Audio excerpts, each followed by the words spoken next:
Ruth once said, "Most of the successful people I've known are the ones who do more listening than talking."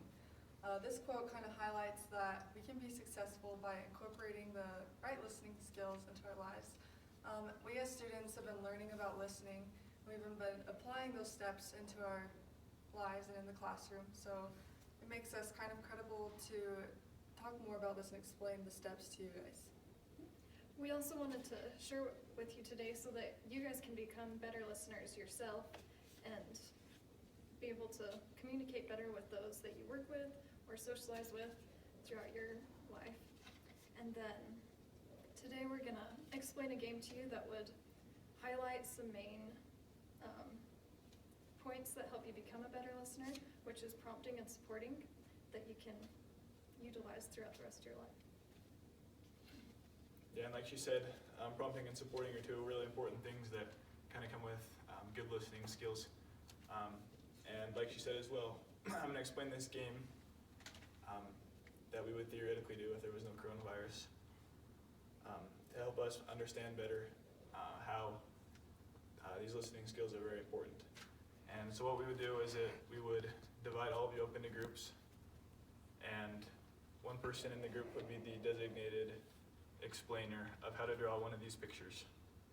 And everybody else in the group would have to draw the picture as that person was explaining it. And the people who were drawing would be given a word, a listening reaction word, and that was how they would have to react to the person who was explaining it to them in that way.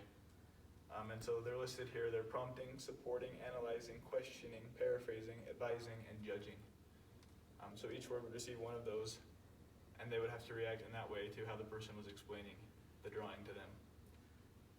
And so 99% of the time what we find out in this activity is that whoever received the prompting word and the supporting word, two attributes of people who are good listeners, they most of the time had the better picture, or the one that looked more accurate to the one that was given to the explainer.